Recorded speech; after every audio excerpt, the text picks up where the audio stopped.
One challenging concept of most languages is conjugating verbs.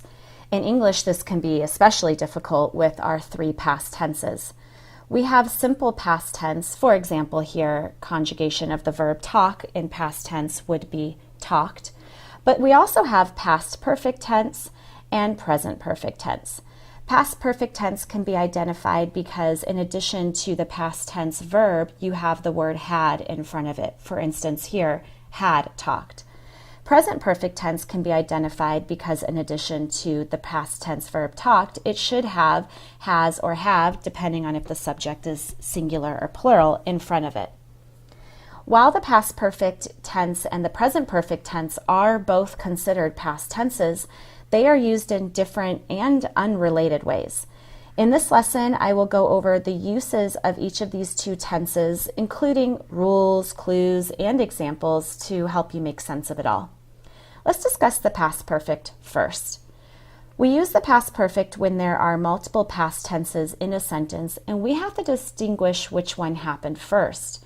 For that reason, I like to call the past perfect tense past tense. And in fact, when you look at the conjugation, I see two past tenses in the past perfect.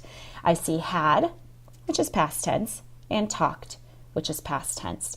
So past is a nice hint to remind us that I should have two past tenses when I'm using the past perfect tense.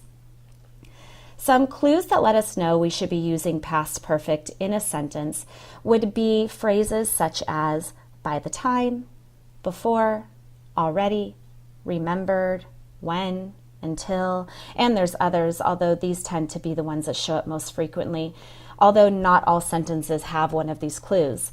So we're going to go ahead and look at some examples of sentences that do have a clue and some sentences that don't have a clue. Let's take a look at number 1. By the time the detective discovered that the jewels had disappeared, the thief was long gone. In this sentence, I have three past tenses. I have discovered, disappeared, and gone.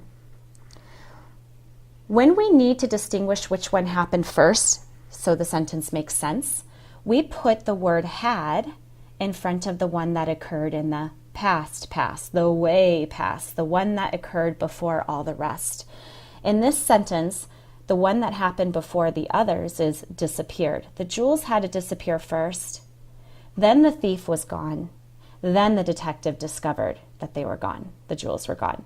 So since disappeared was the first thing that had to happen, we put the word had in front of it, turning it into past, or the fancy way of saying it, past perfect tense. You do see here the clue by the time, which will help you make sense of that if you're not sure. Example 2. Before she became a lawyer, Elizabeth had been a doctor. Well, I see the past tense became and the past tense been. Which occurred first? She was a doctor before she was a lawyer, so we put had in front of been rather than in front of became. And notice there is a clue in this sentence, before. Example 3. Carl had already promised to take Jane to the prom 2 days before Jen asked. I have three past tenses here, promised and asked. Sorry, just two past tenses. Which one happened first? Well, Carl promised Jane first. Sorry, Jen. So we need to put had in front of promised. Do notice it can be interrupted, in this case by our clue, the already. So it is had already promised to take Jane, and that's okay. You can interrupt the had and the promised or the two past tenses in a sentence if necessary. We'll see some examples where we interrupt it with a negative later on. Example 4.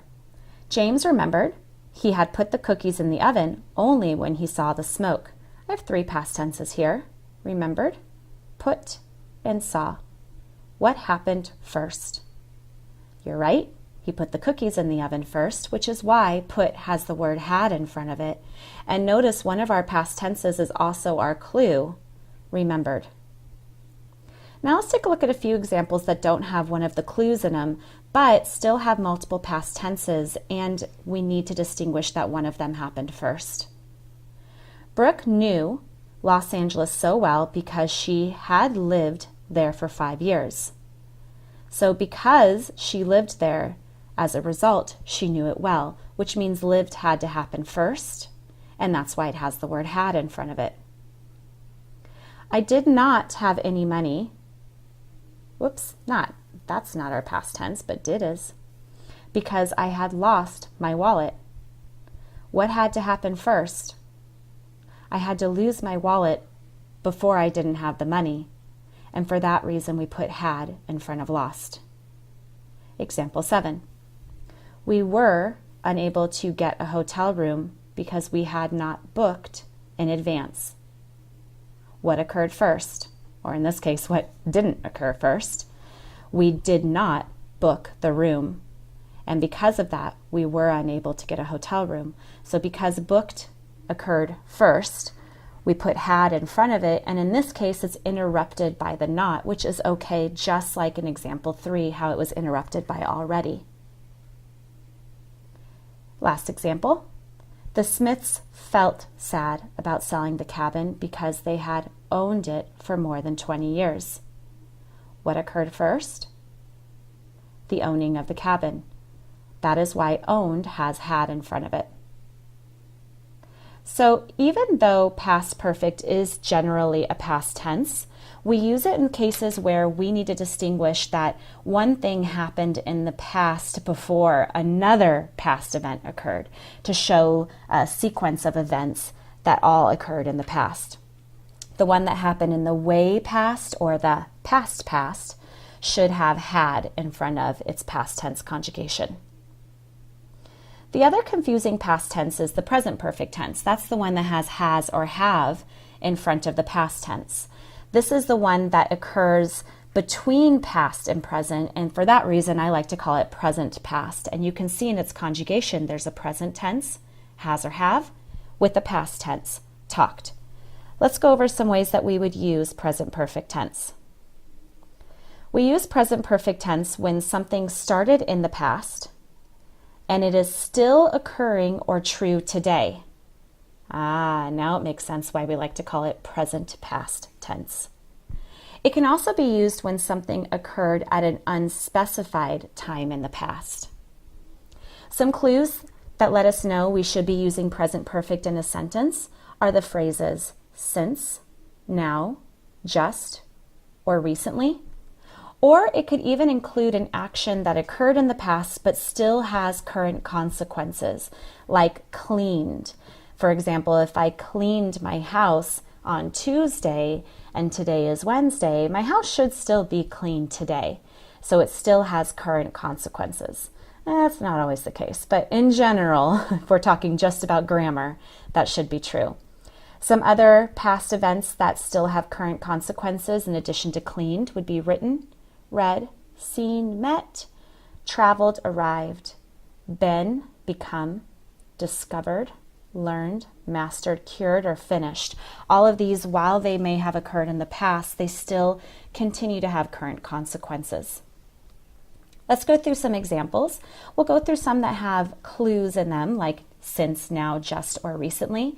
And we'll also go through some that have events that occurred in the past but have current consequences. Example 1. Ever since the country was founded, democratic theory has guided its politics. First, I do see the clue since, which helps me out. But I also have the idea that democratic theory has guided its politics, and that is something that was true in the past but is still true today, hence why we put has in front of it. The reason why we use has instead of have is because theory is singular. Let's look at one where we would be using have. You have grown since the last time I saw you. Here again, we have this clue since, which helps us out. But the idea of growing, while that occurred in the past, you're not going to grow in the past and then shrink today. If you grew in the past, you're still that size now. So it has current consequences. It's still true today. The reason why we use have here is because it matches with the word you. Let's look at example 3. Now that I have cleaned my room, I feel more organized.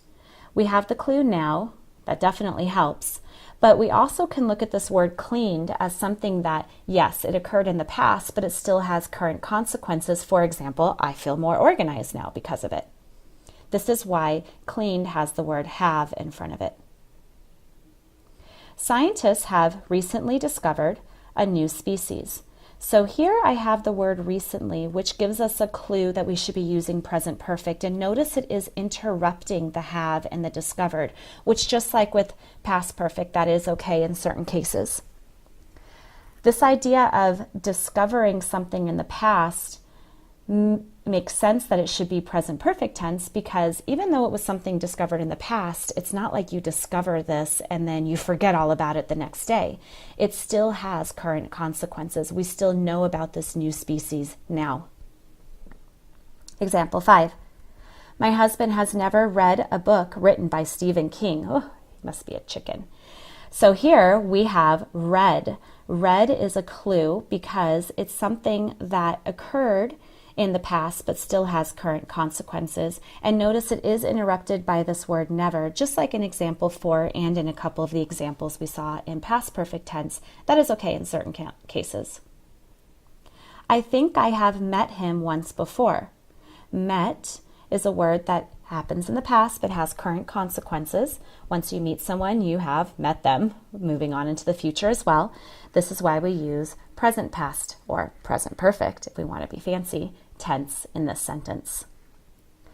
Jason has never traveled by train. Traveled is a word that occurred in the past but has current consequences. Once you have traveled by train one time, you can say, I've traveled by train. And for that reason, we use the present perfect tense. Here we say has because Jason is a singular person and has goes with Jason, but do notice it got interrupted by never, just like in example 5. That is okay. And the final example, doctors have cured many deadly diseases. Cured is one of our words that has consequences still today, even though it occurred in the past. Once something's been cured, it's still cured going on into our current times. And for that reason, we use have of the present perfect tense. As you can see, past perfect and present perfect aren't related much beyond the fact that they're both past tenses.